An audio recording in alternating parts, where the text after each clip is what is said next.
Well, welcome to the Self Object Podcast, the Thank you, sir. interface between human intelligence, artificial intelligence. And today, my guest is Munim Wine. As you said, you can drink it or you can say it. I love that. Yeah, And Munim, the first time we met when we had our discovery, you had a lot of insight for me about my website, about SEOs. So tell me a little bit about your background, your story for Wine Technologies. sure. Thank you, Chad, for having me over. It's great talking to you. Um, my story is kind of like everybody else's, but I started Wine Technologies with one belief, Hmm. and that was small and mid-sized businesses. They deserve the same level of strategy and results that big agencies reserve, for their special enterprise clients and all that. Why can't we have the same level of strategy and results for small to mid-sized businesses? Because they're struggling. They're trying really hard. Not to mention the fact that big agencies try really hard as well, but small to mid-sized business owners have they've got okay, I guess a wide array of challenges as compared to Hmm. big agencies because they're wearing so many hats at the same time. I started marketing 15 years ago when there was the concept of SEO and all this search engine optimization was not even known to a lot of people. They had I used to go back into the code stuff and do a lot of these things. Thankfully, so our lives have become a little easier with the advent of all these plugins and all that. But then again, my journey started overseas in Pakistan. Hmm. I built this company from the ground up. Purely back at the time, it was through referrals, and we were thriving on our results. We still thrive on our results, but when I moved to the US a few years ago, I bought the same mindset here: Hmm. high standards, no fluff, and genuine partnership with every client. That's what matters. And today, Wine Technologies is a full-scale digital marketing agency. We're growing every passing week, and we're helping businesses dominate their local, their regional, their national presence, their market, their audience through SEO, through Google Ads, through web conversions, social media. But what really sets us apart, Chad, is how hands-on we are. I know a lot of companies talk about it, but I personally, being the owner of the company, I talk to every client personally. And that's what makes our team so focused on measurable results. We don't believe in vanity metrics. That's why I feel, and I've done, and this strategy of ours has seen businesses go from invisible online to thriving. So, and this, honestly, this is what keeps me obsessed with this work. Hmm. When I talk to clients personally and I see them sleep better at night because their phones are finally ringing, that's what makes me, keep doing it, I guess, forever. Oh, I love that. Say more about vanity metrics. Yeah, and just kind of being obsessed about the outcomes for your clients. Absolutely. You know, a lot of times I've come across business owners and they're struggling because marketing agencies, they talk about some specific criteria of metrics and say, hey, we brought a lot of impressions, we brought a lot of results for you, we brought clicks, but nobody talks about the ROI. Hmm. Nobody talks about that. I've been doing a search engine optimization for you, for your business for the last 10 months. Let's sit down. Let's talk about where you were 10 months ago as compared to where you are. You could have brought them 5,000 clicks, but if those clicks are not converting, for me, that is a vanity metric because business owners, they don't make money if your clicks are coming through. They make money if the phones are ringing. They make Hmm. money if the forms are being filled. If people pick up the phone and call you, and I meet a lot of business owners and I ask them one point blank question, and that is, how many times has somebody called you and said, hey, I was on your website last night, or I visited your website because I was doing a search for, let's say, the best HVAC company in Dallas, or roofing repair specialist in Dallas, or I was looking for an personal injury lawyer, and you happen to be on the top results. And when I saw your website, I felt like, wow, this man really understands, and he's going to help me out, right? And you, it's just going to surprise you. Hmm. 99% of the people say 1 out of 50. And Wow. that is the problem. And I'll kid you not, all those companies have a marketing team.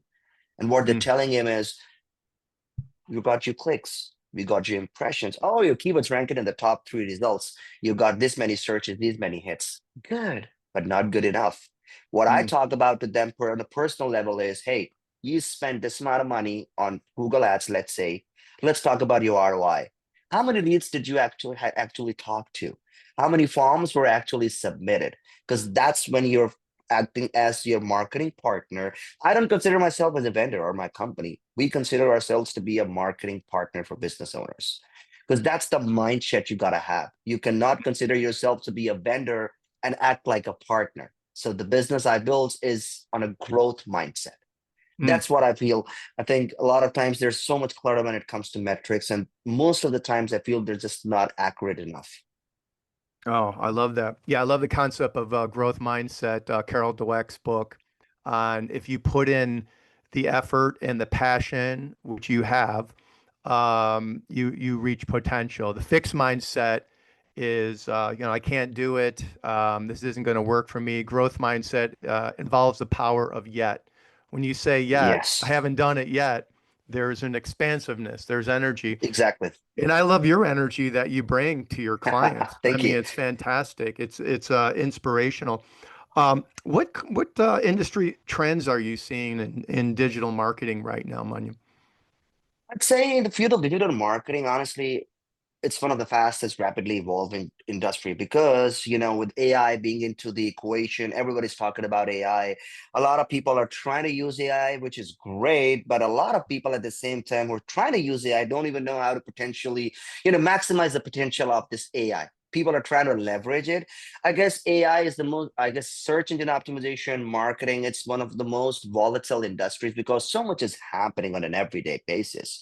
Mm. you know Google's rolling out updates. Google's rolling out all these things. Search patterns are changing. I'll tell you one thing that I feel as a marketing agency or as a marketer, one should know is understand Hmm. trends. What I mean by trend is I happen to work with a lot of pet stores, but pet franchisees across the US.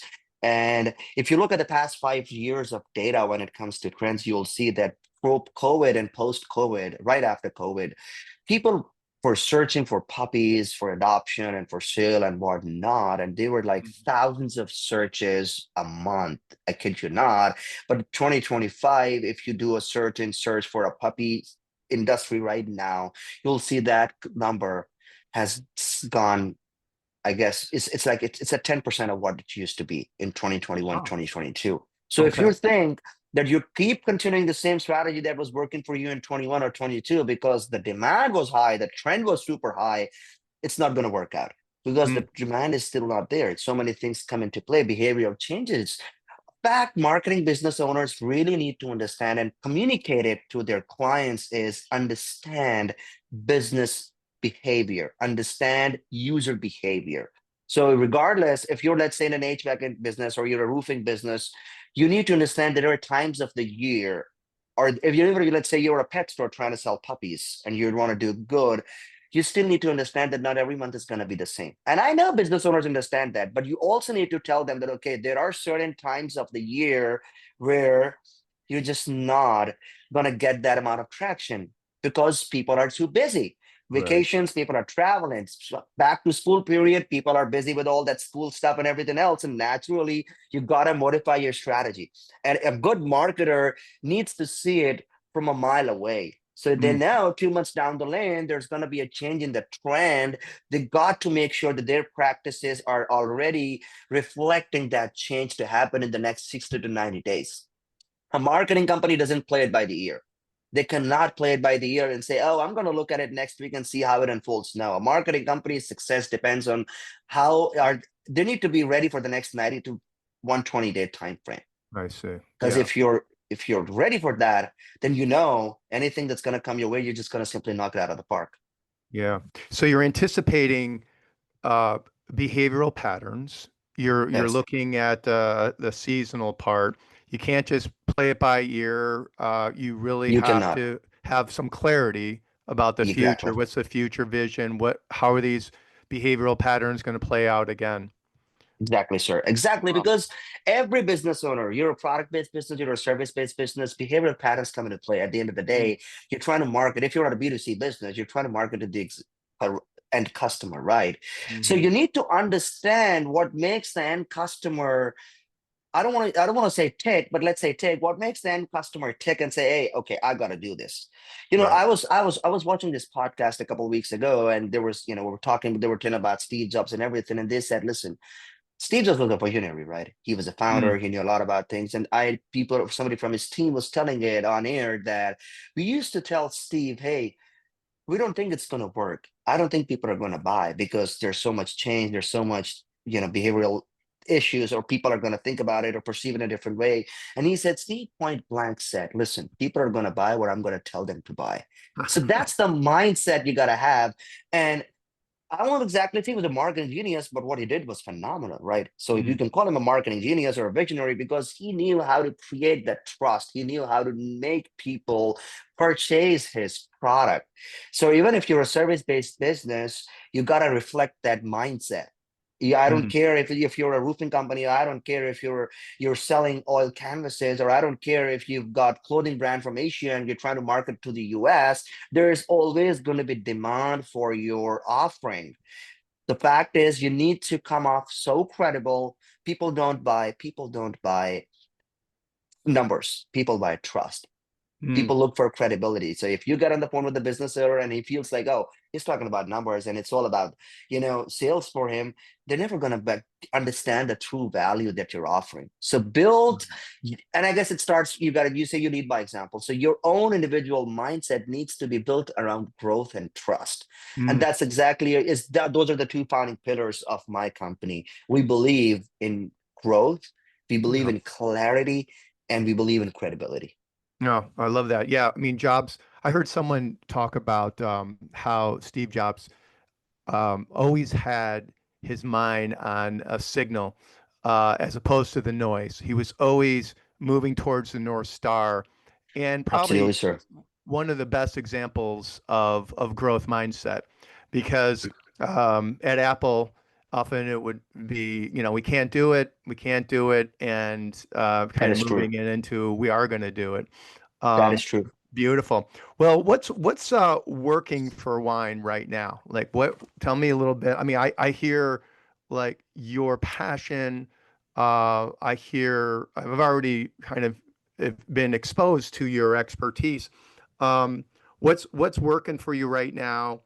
Um, there's some examples of some of the work you're doing for your clients. You mentioned also, the pet industry, and tell me more about what's happening there. Absolutely, absolutely. I think the biggest criteria, or something that's really working for us right now, is staying close to, let's say, two things: clarity and consistency. So Mm. on the client side, we've doubled down on industries that inside out. For instance, I work with so many pet stores, HVAC companies, real estate companies, insurance professionals, law firms, right? And that focus has kind of allowed me to create productized offers.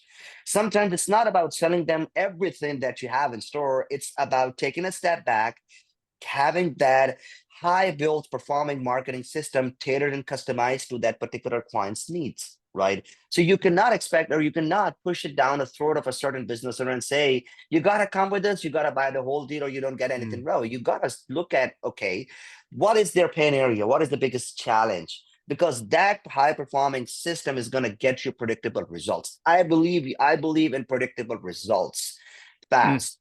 Instead of reinventing the wheel for every client, what's working with Wine Technologies is that we plug in our proven client acquisition system. So over the last 12 years in my marketing, I've come across and I've built this client acquisition system. It's not a tool. It's a system that we've built, which is a combination of all the marketing activities that we got to carry out, and which is going to bring growth. Now, how we customize it, it depends on us, depending on the need of the client and the pain area they have.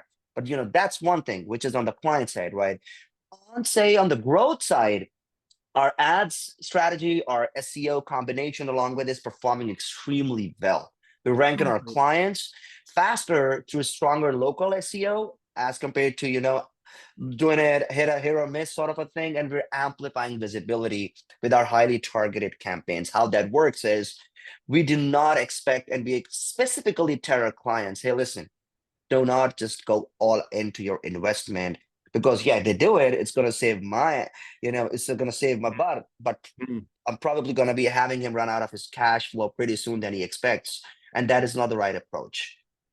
You need to take a step back. You need to have that synergized strategy.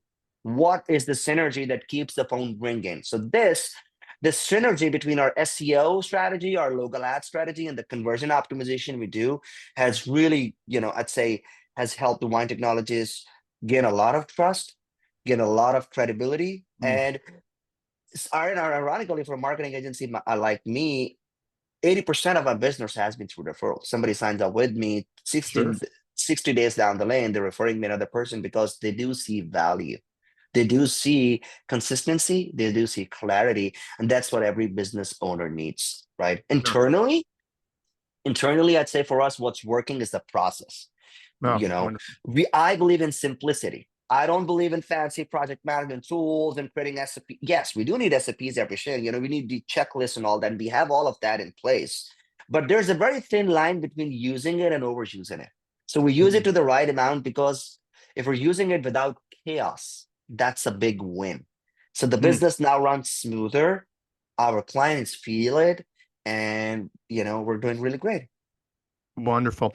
Are there any pain points right now, areas of frustration where you're having to rely on your growth mindset to face challenges? I would say not exactly, but considering the field that I'm in, the biggest Sure. challenge in digital marketing, I'll probably say it this way: the biggest challenge in digital marketing right now is noise. Hmm. Yeah. Is noise. Hmm. Everyone claims to be an expert, Mm. but only few deliver real business growth.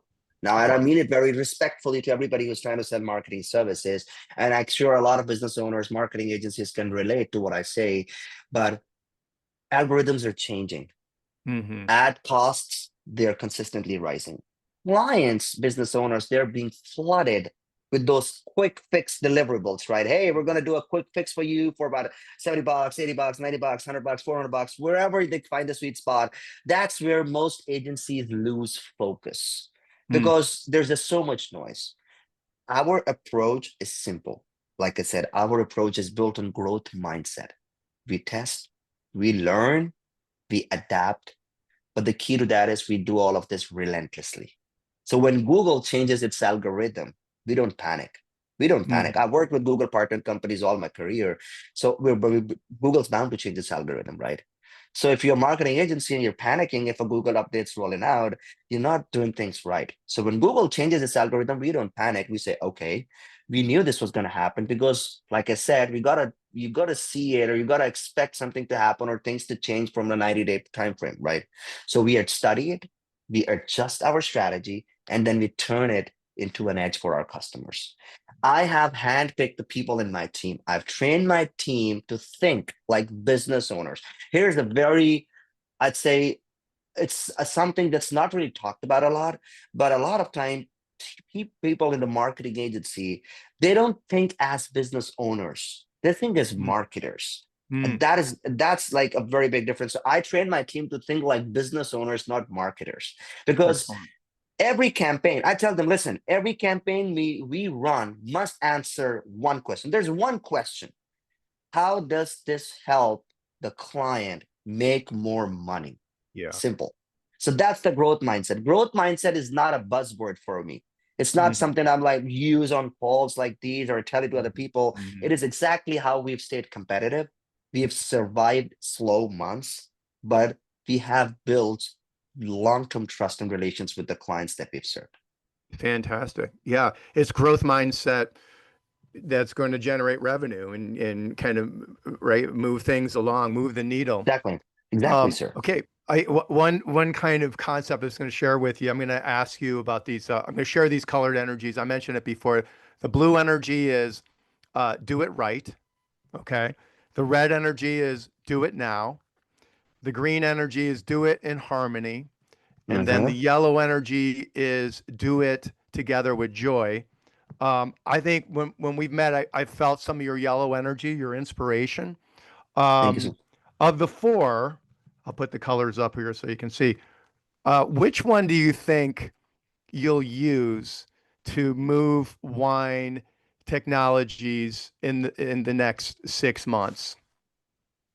I would say it's going to be yellow and blue. Yes, yeah, It's going to be yellow and blue because you got to do it. And if you're yeah. not doing it with joy, you're not doing it right. Oh, You don't awesome, want, yeah.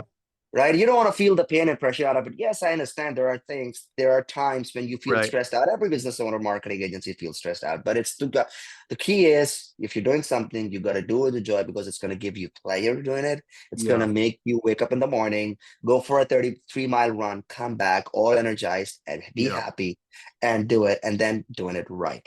Oh, nice combination. Yeah, I really sense that blue energies do it right. Analytical, performing for your clients. That's what your clients want. But your Right. clients also want some inspiration and joy and feeling that energy. I love that. Exactly. And what's the plan for Wine Technologies in the next 6 months to a year? Where would you like to be? Uh, like every marketing company, the next, let's say 6 to 12 months are all about, I'd say, scale. You got to Yeah. scale, but we want to scale with precision. I want Mm, Wine Technologies to be the go-to partner for small to mid-sized businesses across the US. mm, So what I've been doing all, in 2025 is we've built internal systems. Those internal systems actually allow us to handle more clients without compromising quality. So, and a lot of time, business owners, marketing agencies, they take on clients, but at the end of the day, they're not fully able to deliver on each and every client because it's just too much to handle, right?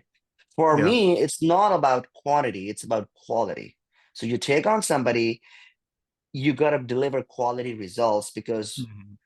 industries like, I'd say, real estate, home care services, pet stores, any industry or even e-commerce brand, this deeper specialization or appreciation of the process is what's going to help us scale in the next 6 to 12 months, right? Beautiful. Personally, I'd say my goal is to shift more towards, I'd say, thought leadership, engaging in workshops and understanding Mm, digital strategies and helping people, building these partnerships along with people because that's going to go a long way. It's all about, I think you need to add value. It's all a give and take. I cannot expect to just take and not give it to anybody. So if you can give it in any way possible, I want to do that. I want to grab on every mm. opportunity to share anything that I've learned, any mistakes that I would never want another business owner to make. So I see Wine Technologies not just as an agency, but I see it as a movement. Oh, I love So that.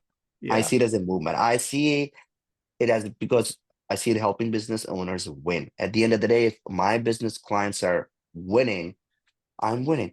And the Mm, way it's going to happen is, like I tell it to my team, it is one honest strategy at a time, mm, mm. one honest strategy, and you'll see it coming through. Oh, beautiful. Munim Wine from Wine Technologies. Thank you for joining today. Real Thank you very much, inspirational sir. stuff. And look forward to seeing what you're doing down the road. Thank you, Chad. Thank you very much. Again, great talking to you. You've always been an inspiration whenever I've had a chance to talk to you. Thank you for inviting me on this podcast. And I really look forward to a lot of collaboration with you in the future. Absolutely. Absolutely.